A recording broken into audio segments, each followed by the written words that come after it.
오늘 본문 말씀은 그 당시 초대교회 리더였던 베드로가 한 얘기입니다. 장로 제도는 예루살렘에서 시작되어서 오늘에까지 이르고 있는데, 오늘날에는 목사와 장로가 이렇게 구분되지만 당시에는 그렇지 않았습니다. 당시에도 오늘날 목사에 해당되는 감독이라는 직책이 있기는 하였지만 장로와 목사 그렇게 별 구분 없이 혼용되었습니다. 장로는 교회 재반 사항을 관리 감독하는 영적 지도자로서 교인들을 양육하고 돌보는 일에 전담하였습니다. 당시 예수님의 부활 승천 후에 베드로가 초대교회를 이끌었고 사도 바울을 비롯한 사도들이 선교하면서 각 지역에 여러 교회를 세울 때마다 장로들을 세워놓고 떠나곤 하였습니다. 장로는 단순한 직책이 아닙니다. 베드로가 장로의 본질과 정체성에 대해서 다음과 같이 말하고 있습니다.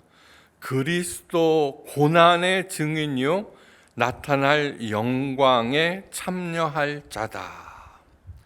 먼저 장로는 그리스도 고난의 증인입니다. 목사나 장로는 자신을 내세우는 그런 존재가 아니라 그리스도의 고난에 참여하여서 그분에 대해서 증거하는 것이 제일의 본분입니다.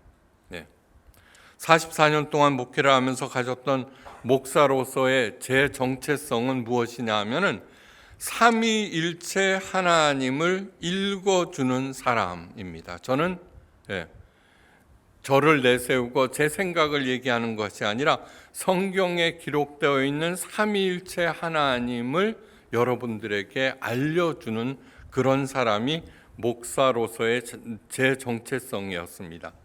그렇게 함으로써 성도 한 사람 한 사람들이 하나님의 생각과 그 마음에 반응하여서 하나님께서 주신 개성과 능력에 따라서 다양한 모습으로 각자의 삶의 현장에서 교회와 사회를 위해서 살게 하는 것이 포에마 예수교회의 설립 목적입니다. 오늘날 교회처럼 회기라를 강조하는 것이 드뭅니다. 그죠? 어디 가면 전부 다 할렐루야 하면 해야 되고, 제가 40살에 한국에 돌아와서 강남에 있는 대형교회 행정목사를 맡았는데 몇 달 못 가서 해임을 당했습니다. 그 이유는 뭐냐 그러면 새벽 기도마다 주여 삼창을 해야 되는데 그게 안 나왔습니다. 그래서 담임 목사님이 늘 밑에서 그걸 듣고 있다가 쟤는 우리 교회에 안 맞는다 그러고 해임을 했습니다. 그러니까 회기라. 하나님께서는 우리 한 사람을 다 다르게 만들었습니다. 그런데 하나님께서 주신 그 개성과 능력과 다양성을 말살하는데 가장 앞장서는 곳이 교회입니다. 크게 잘못된 것입니다.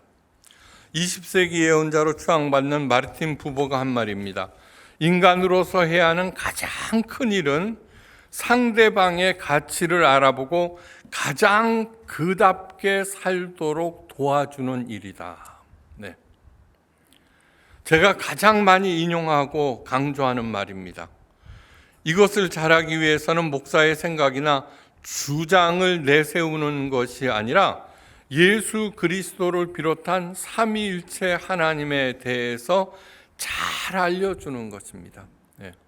그래서 그 하나님의 마음과 생각에 각자가 반응하여서 각자의 개성과 그 다양성으로 드러내는 것입니다. 그리할 때 주어지는 크나큰 상급이 바로 예수 그리스도의 영광에 참여하게 되는 것입니다. 베드로가 구체적으로 목회하는 방법을 오늘 본문을 통해서 잘 가르쳐주고 있습니다. 베드로가 말합니다. 하나님의 양무리를 치되 억지로 하지 말고 하나님의 뜻에 따라 자원함으로 하며. 목회는 하나님의 양무리를 돌보는 일입니다. 성도들은, 여러분들은 목사의 추종자들이 아닙니다. 물론 목사를 따라서 이렇게 교회를 옮기기도 하고 그렇지만 절대로 그렇지 않습니다. 하나님의 양들입니다. 부활하신 예수님이 베드로에게 오셨습니다. 그리고 물었습니다. 요한의 아들 시몬아, 내가 이 사람들보다 나를 더 사랑하느냐? 그러자 베드로가 대답합니다. 주님, 그러하나이다. 내가 주님을 사랑하는 줄 주님께서 아시나이다. 그러자 예수님께서 내 어린 양을 먹이라고 하십니다. 예수님은 같은 질문을 3번이나 하셨습니다. 같은 질문을 3번이나 하심으로 베드로는 근심하였다고 성경에 기록되어 있습니다. 네. 너무나 중요한 예수님의 마지막 부탁, 내 양을 먹이라. 네. 왜 3번이나 예수님을 사랑하느냐고 물으셨을까요? 네. 이 양을 사랑하느냐 묻지 않고 자기를 사랑하느냐고 물으신 것은 첫째, 어느 것보다도 어느 사람보다도 예수님을 사랑하셔야 합니다. 그래야 올바른 목회를 할 수가 있습니다. 예수님보다 자기 자신이나 사람이 중요하면은 성도들은 하나님의 양이 아니라 내 양이 됩니다. 예, 목회뿐만 아닙니다. 예수님을 그 누구보다 그 무엇보다도 사랑하여야지만 제대로 살 수 있습니다. 먼저 김현선 목사님이 그 누구보다도 예수님을 가장 삼위일체 하나님을 가장 사랑하셔서 삼위일체 하나님의 양들인 모든 성도들을 잘 돌볼 수 있기를 바랍니다. 왜 많은 동물 중에 성도들을 양이라고 하셨을까요? 우선 양은 연약합니다. 그래서 항상 보호와 인도가 필요한 존재입니다. 그런데 연약하여서 보호가 필요한 동물들이 굉장히 많습니다.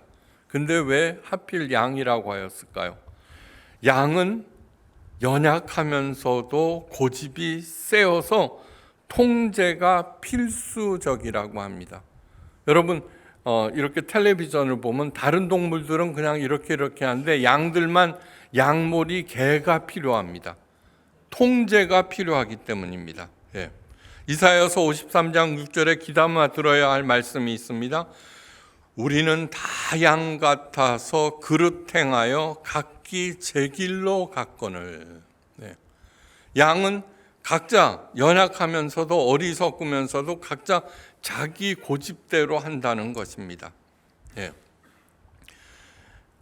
우리는 다 양 같아서 그릇 행하여 각기 제 길로 갔거늘.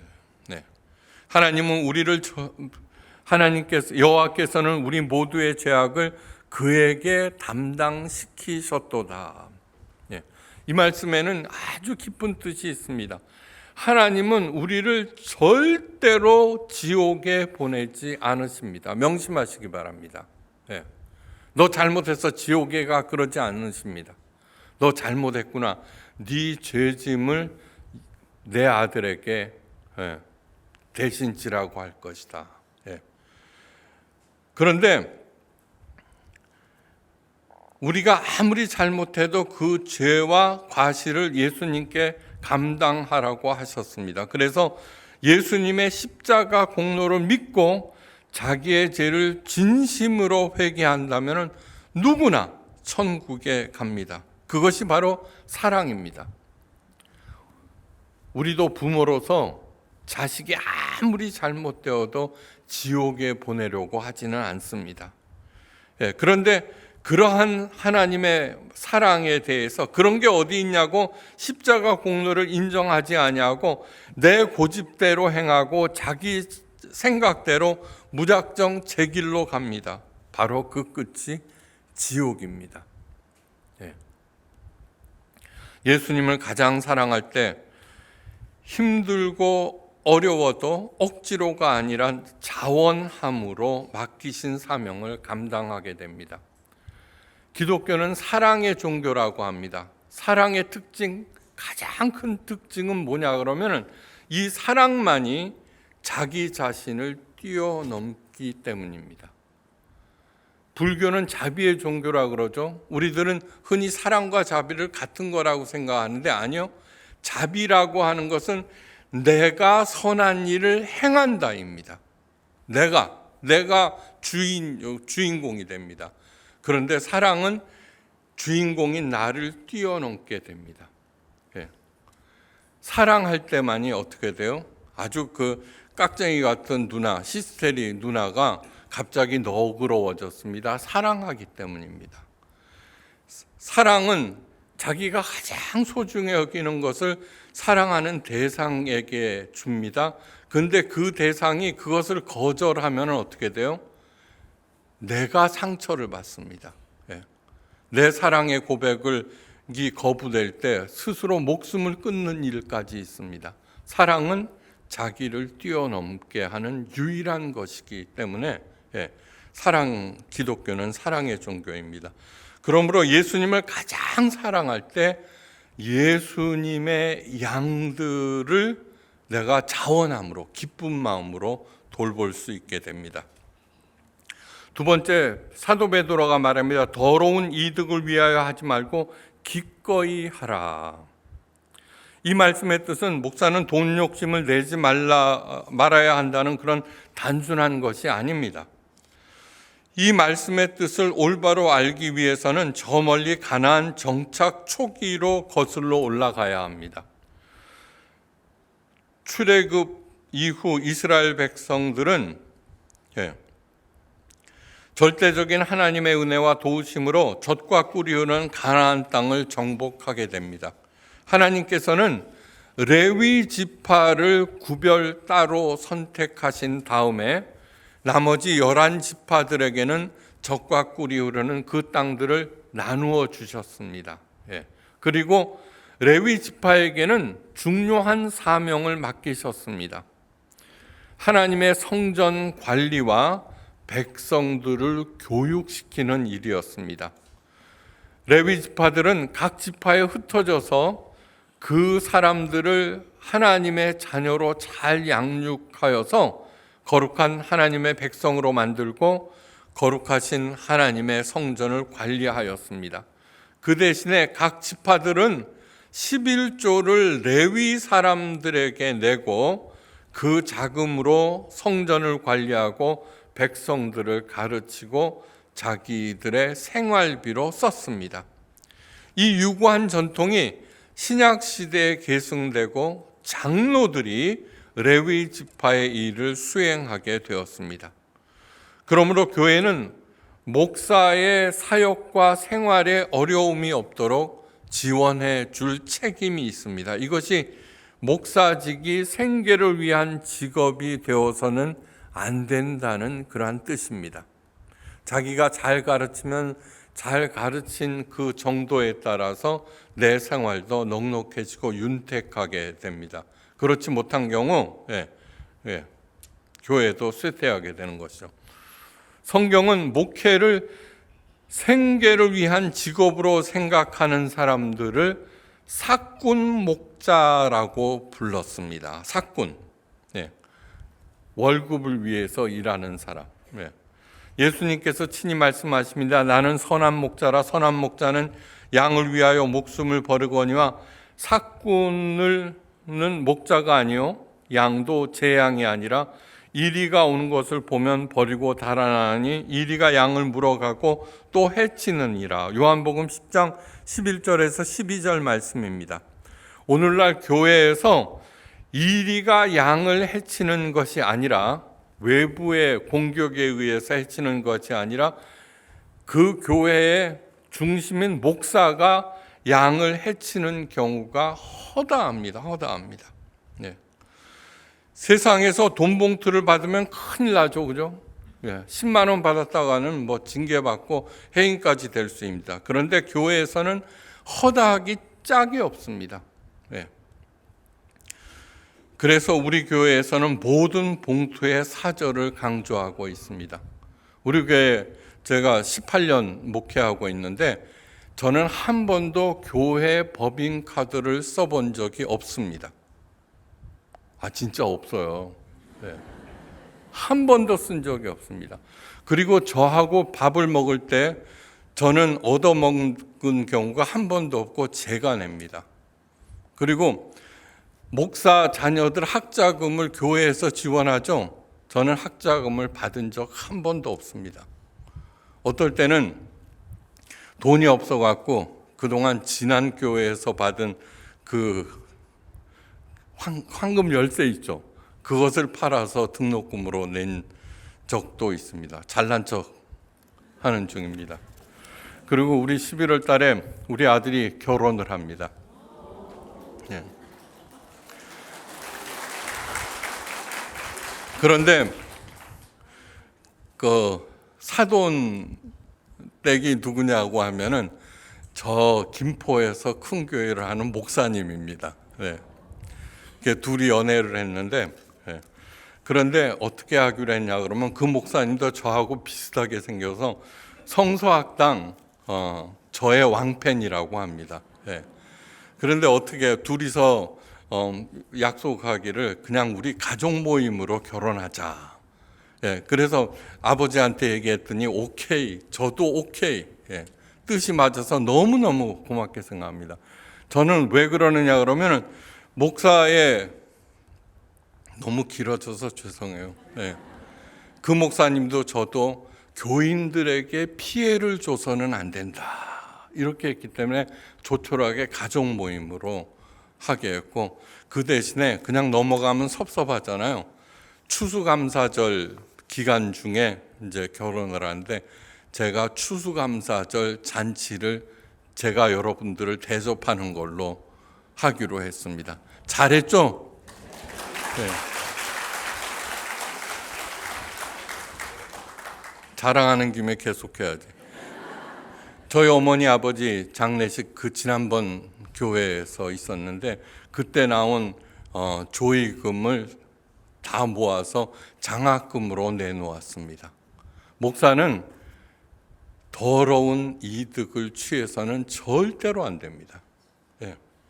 모든 봉투의 사절 계속해서 이어지기를 바랍니다. 사도 베드로의 마지막 당부는 이렇습니다. 맡은 자들에게 주장하는 자세를 하지 말고 양무리의 본이 되거라. 이 말뜻은 한마디로 말해서 성도들 위해 군림해서는 절대로 안 된다는 것입니다. 오늘날 담임 목사를 하나님의 대리자로 섬기는 교회가 허다합니다. 왜 포에마 예수교회를 이렇게 세웠느냐 하면은 이 꼴을 보지 못해서입니다. 저는 3대에 걸쳐서 목회를 하고 있습니다. 3대가 되면 진짜가 나온다고 그러거든요. 그런데 저는 큰 목사님 밑에서 부목사 노릇도 하고요. 그런데 큰 교회 목사님일수록 있잖아요. 욕심이 얼마나 많은지 모릅니다. 자기 왕국입니다. 자기 왕국. 그래서 교회는 주의 몸된 교회이지 XX 목사의 왕국이 아니라는 것입니다. 그래서 건물을 세우지 않기로 한 것은 건물을 세워놓고 뭐예요? 주의 몸된 교회로 만드는 것이 아니라 자기 왕국을 건설하기 때문입니다. 명심하시기 바랍니다. 성도들 위해 군림해서는 안 됩니다. 목사는 하나님의 대리자가 아닙니다. 많은 목사들이 순종을 강조하면서 자기에게 복종하는 것이 곧 하나님께 순종하는 것이라고 가르치는데 가장 큰 잘못입니다. 왜 이러한 현상이 생기는 것일까? 이러한 현상은 고래로부터 있어 왔습니다. 사람들은 복을 받고 위험에서 벗어나기 위해서 각자의 신을 섬기고 그의 신의 뜻을 알려고 합니다. 그런데 신의 뜻을 깨달았다는 사람이 나타납니다. 그 사람을 종교 지도자로 모시고 섬깁니다. 모든 종교에서 볼 수 있는 현상입니다. 그런 의미에서 본다면 기독교는 종교가 아닙니다. 다른 종교의 경정들은 신의 뜻을 깨달았다는 사람들의 기록입니다. 그러나 성경은 곧 하나님의 말씀입니다. 예언자를 통해서 말씀하시지만 하나님의 말씀이니라고 기록해 놓았습니다. 사람에게 물어볼 것도 없습니다. 성경을 읽으면 됩니다. 예. 목사란 무엇이냐 하면은 성경 말씀을 오늘날의 사람들이 알아들을 수 있도록 설명해 주는 사람입니다. 네. 무슨 심오한 괴상한 뜻으로 해석하는 것은 다 이단들입니다. 저는 44년 동안 하나님의 말씀을 월요일 날 읽고 그것을 일주일 내내 생각합니다. 도대체 하나님께서는 이 말씀을 통해서 나에게 무슨 말씀을 하시고 싶어 하는가, 그거를 생각합니다. 그래서 저는 목사가 하나님의 마음을 읽어주는 사람이라는 정체성으로 지금까지 살아왔습니다. 네. 하나님께서 야 신목사 뭐 줘? 그러면 저는 딱 설득력 주십시오. 왜? 이것이 하나님의 마음이다라고 교인들을 잘 설득해서 거기에 반응하도록 만들기 위해서. 저한테 반응할 필요가 없습니다. 제가 뭔데요? 네.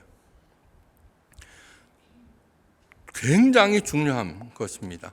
목사를 잘 섬기고 그에게 순종한다고 해서 하나님을 더욱 잘 아는 것이 아니라 더욱 멀어집니다. 예수님께서 친히 말씀하십니다. 인자가 온 것은 섬김을 받으려 함이 아니요 도리어 섬기려 하고 자기 목숨을 많은 사람의 대속물로 주려 함이니라. 마태복음 20장 28절 말씀. 이 말씀은 하나님의 뜻을 깨달았다는 사람이 한 말이 아니라 예수님께서 직접 하신 말씀입니다. 직접 하신 말씀. 예수님은 섬김의 대상이 아니라 사랑의 대상입니다. 예. 사랑할 때 어떻게 돼요? 그 사랑하는 대상에게 함부로 하지 않습니다. 왜? 예수님께서는 우리들의 섬김을 거절하시는 판에 목사들을 섬겨서는 안 될 뿐만 아니라 자신을 섬기라고 해서는 더더구나 안 됩니다. 예. 흔히 하는 말이 있습니다. 어디서 오셨습니까? 그러면 땡땡 교회를 섬기다가 왔습니다. 그렇게 얘기하죠. 틀린 말입니다. 더욱이 땡땡 목사를 섬기다가 왔습니다. 절대로 아닙니다. 예, 해서는 안 되는 말입니다. 학교와 선생은 학생들을 위해서 존재합니다. 그래요, 안 그래요? 교회와 목회자는 성도들을 위하여 존재합니다. 성도들을 참 하나님의 자녀로 양육하는 것이 곧 교회입니다. 교회를 돌보고 성도들을 양육하는 목사가 해야 할 일이 있습니다. 양무리의 본이 되는 일입니다. 성도들은 하나님의 자랑스러운 자녀로 양육해야 하는 목사가 해야 할 일, 그것은 성도들에게 군림하는 것이 아니라 본을 보이는 일입니다. 이렇게 목회할 때 하나님께서는 목사에게 큰 상급을 내리십니다. 사도 베드로가 말합니다. 그리하면 목자장이 나타나실 때에 시들지 아니하는 영광의 관을 얻으리라. 예수님을 여기서는 목자장이라고 부릅니다. 내가 목자라면은 당연히 목자장을 따라서 하면 됩니다. 예수님은 모든 것에 본을 보이셨습니다. 목회는 많은 노력과 희생을 요구합니다. 힘듭니다. 그러나 풀기 어려운 것이 절대로 아닙니다. 절대로 아닙니다. 예. 목자장이 보이신 대로만 하면 됩니다. 우리에게 본을 보이러 예수님께서 친히 이 땅에 오셨고 예수님의 가르침과 삶을 기록한 복음서가 있다는 것처럼 큰 은혜도 없습니다. 큰 상급이 하나 더 있습니다. 사도 베드로가 말합니다. 젊은 자들아 이와 같이 장로들에게 순종하고 다 서로 겸손으로 허리를 동이라. 하나님은 겸손한 자들에게 은혜를 주시느니라. 이 말씀은 젊은이들에게만 하는 그러한 얘기가 아닙니다. 왜 젊은이들아 그랬냐 그러면 장로, 노자가 늙을 노자거든요. 장로들은 나이가 들고 경험이 있는 사람, 그러니까 젊은이들은 일반 성도들에게 해당되는 당부하는 그런 말씀입니다. 하나님의 뜻에 따라 자원함으로 성도들을 섬기고 더러운 이득을 취하지 아니하고 본을 보이는 장로들에게 순종하고 서로 겸손하게 섬기라는 것입니다. 네. 그래야 할 때 그 성도들에게 하나님의 큰 은혜가 상급으로 주어집니다. 네. 즉 그렇게 할 때 성도들의 자발적인 순종과 겸손한 섬김이 온 교회에 자연스럽게 넘치게 됩니다. 네. 훌륭한 성품의 목사님을 주신 하나님 아버지께 감사드립니다. 우리 모두에게 참 신앙의 본을 보여주신 예수님과 완벽한 지침을 가르쳐 주신 성령님께 무한 영광을 올립니다. 부디 오늘 말씀대로 행하셔서 우리 교회가 진정한 주의 몸된 교회로 만드는데 앞장서는 우리 김 목사님과 세상에서 칭송을 받는 모든 성도들이 되시기를 주의 이름으로 축원합니다. 기도하십니다. 하나님, 우리들에게 성경을 주심을 감사하고 성령 충만함을 입은 하나님의 사람들에 의해서 하나님의 뜻을 가장 명확하게 가르쳐 주심을 감사합니다. 오늘 말씀에 따라서 예수님을 가장 사랑하면서 삼위일체 하나님을 누구보다도 소중히 여기면서 맡기신 양들을 본을 보이며 기꺼이 자원함으로 따뜻하게 잘 이끌어서 우리 보헤마 예수교회의 성도 한 사람 한 사람이 하나님의 시처럼 아름답게 하시고 이 명성이 곳곳에 스며들어서 사회를 깨끗하고 다양하고 정결하게 만드는데 큰 힘이 되는 우리 모두가 되게 하옵소서. 모든 말씀 예수 그리스도의 이름으로 간절히 기도하옵나이다. 아멘.